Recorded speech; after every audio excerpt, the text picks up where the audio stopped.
Alright, hey guys, welcome to another long form video. Like I said in my last one, which was an episode on Hello Love Again, we're gonna be following almost this conversational type of content wherein it's a video meet almost like this podcast kind of format. I don't want to explain or expound anymore for now. I'll do that as we go along, but let's dive into the topic for this particular video, which will be all about the film Wicked. Actually, sa totoo lang, thinking about this video already, I feel like this is gonna be a long one. Hopefully, I can trim it down to really talk about what I want to talk about. But to be honest, there's so many talking points. There's so many hot takes and so many things that I really want to discuss about Wicked. This is probably, for me, the best film for 2024 so far. One of the questions I want to answer is Wicked such a niche type of film that targets a specific demographic, particularly theater heads, theater nerds? Is it so appealing to someone like me who's so immersed with musicals or who loves musicals that every chance I get, mas pipiliin ko pa manood ng live ng musical kaysa sa manood ng concert? So is it targeting such a specific audience? I don't think so. In the sense that I think anyone who's gonna watch this is gonna fall in love with it. When you experience it for yourself, whether you're new to the world or not, you're gonna fall in love with it. One of the things I talked about in a short form piece of content that I made as well is the unique ability of Wicked to bring this experience to everyone. You don't need to be well versed, particularly about the musical. Kumbaga, hindi mo kailangan na napanood mo siya para ma-enjoy mo siya. And what I like about it also is if you've seen the musical, I honestly feel you're gonna enjoy this all the more. I've been talking to coworkers and friends who are raving about it. Even if some have seen the musical, some haven't, it's almost the same conversation time and again and again and again. People are raving about it. If you're looking at what is the prerequisite to enjoy this, I won't actually say that it's the musical. I think, in a way, a little overview or knowledge about Wizard of Oz would actually be a bit more helpful than actually seeing the musical. But again, if you haven't seen it, you're gonna enjoy it. If you've seen it, you're also gonna enjoy it. Now, one of the things I also want to talk about in this video is the casting. I mean, one of the things that may be a bit controversial at first was some of the casting choices. Why? Because I feel like if you're entering into Wicked, especially if you're a theater nerd, is Idina Menzel and Kristen Chenoweth. They are basically Glinda and Elphaba personified. Like, they have such a connection to the role that it might be hard to break. So when they announced, actually, for me, to be honest, I didn't have any questions about Cynthia Erivo. She is such a gem, especially in Broadway. She knows her way around musicals, so I was definitely confident about her. My only concern was actually Ariana Grande. Not because I know she can't sing, because she can. She's amazing. I love her as a pop artist, but maybe it was more of that. I was scared that maybe there's that pop vibe that may not fit the Glinda role, and maybe the acting experience may be a bit rusty. Because admittedly, the last time we've seen her probably was when she was young in Nickelodeon and all of these things. But man, was she fantastic. There's just an ability for her, singing-wise, there's no question about it. They are able to nail it and add a little bit of themselves to the role. They may not, and this is a hot take, they may not be on the levels of Menzel and Chenoweth, but they were able to be Glinda and Elphaba. They're not Ariana as Glinda, they're not Erivo as Elphaba. They were able to step into this and still make the role so iconic and make the character their own. I felt like some people were saying that you still see Ariana. I don't agree. I saw Glinda, to be honest, and it was so phenomenal. I also love how there's just the little tweakings that they were able to do to make this different and fresh, but still so accurate. The topic of adaptations. This is a topic I feel like I'm gonna be talking more and more about as we go along. Because ang daming movies ngayon that really rely on being an adaptation. Meaning, you get a source material, you get a story from somewhere, and you translate it into a film, translate it into a live action adaptation. We've seen this in anime adaptations, in video games, in books, We've seen this now in musicals. Okay, so here's the thing about adaptations. Before kasi, one of the things that we were really after was accuracy. You want things to be as close to the original as possible, especially if the original was perfect. If you loved it, if you loved the original version already, the statement, why fix something that ain't broke? Eventually, however, and this was seen all the more in Disney's live-action adaptation of Lion King, where we saw something that was just a play-by-play of the original, and fans weren't happy about it as well. It's like, translate lang si Lion King into a somewhat CGI live-action adaptation, but then it's just exactly the same. Nothing new, nothing fresh, nothing relevant. Now, what's amazing with Wicked is the perfect balance of the two.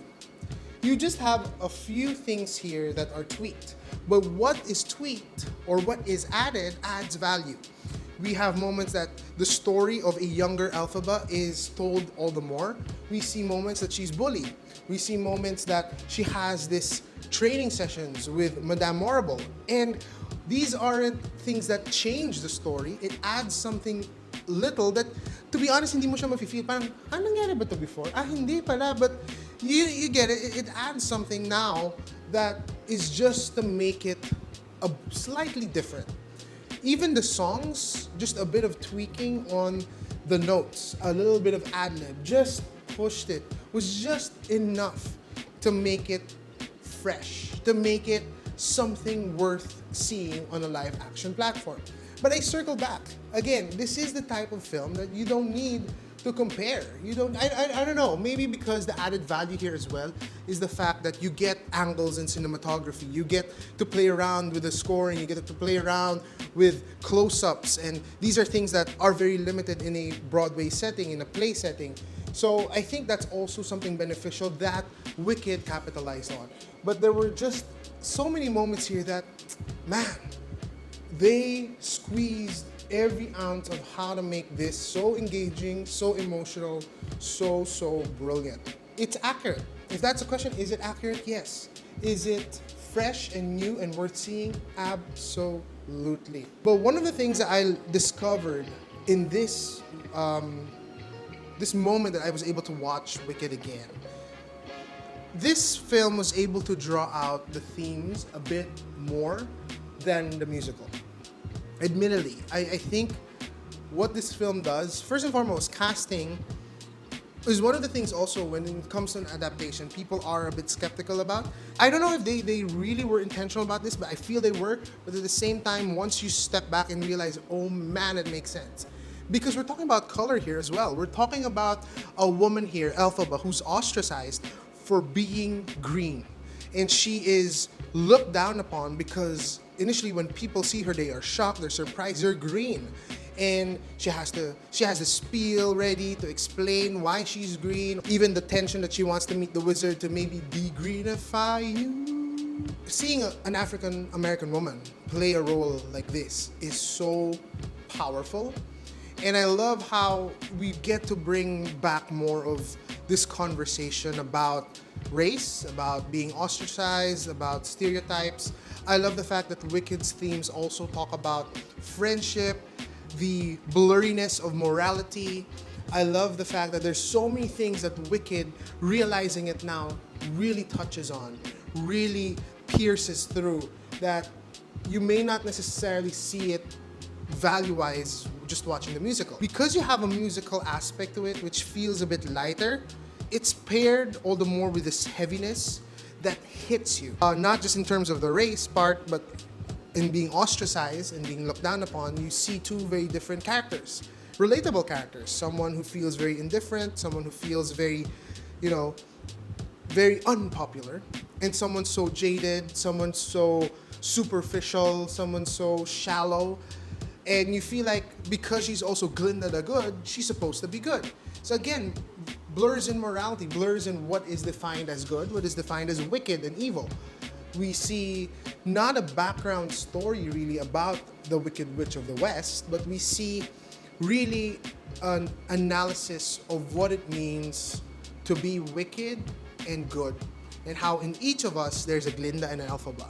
As I end, I'm gonna give my rating in a bit, but I just want to point a couple of highlight scenes. So this was a musical adaptation I felt was just absolutely perfect. First and foremost, because it is the most musical adaptation.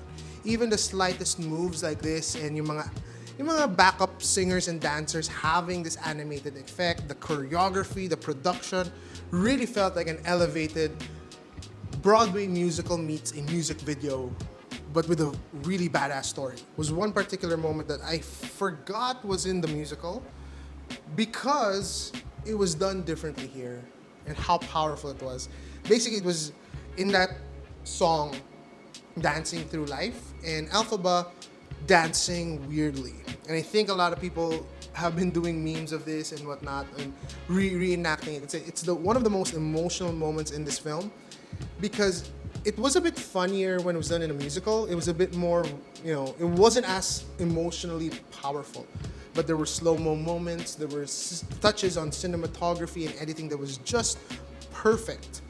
And this is why I want to drive home the point. This is a film that is able to still get every inch of what made the musical successful, but just make it all the more emotional, powerful, and make it their own. This is honestly a 10 out of 10 for me. The only downside, to be honest, is that it's going to be a while till we get part 2. For me, I honestly feel like this is a perfect moment to, like what an intermission does, to take a break and a breather. Like you're so immersed with the story and it's a lesson in patience and waiting, and that the wait hopefully will be worth it, but I honestly believe it will be. I know I gave my verdict already, but I'm not gonna end until I talk about, is this potentially an Oscar-winning film? I honestly feel like there could be multiple nominations for this one. The 2 or 3 things I hope it gets nominated for would be Best Picture, Best Director, and Best Actress. I really want Cynthia Erivo to win this one. Acting with a harness, doing her own stunts, singing while doing those stunts, while wearing a corset. I think that deserves an Oscar right there. One of my favorite films of the year, again. I highly recommend that you guys check it out. If you have any more thoughts and comments about Wicked, I'd love to hear them down below. What's your take about it? Did you love it? Did you hate it? Why? So leave a comment down below. As always, don't forget to make every day into an adventure. God bless, guys, and see you on the next one. Peace out.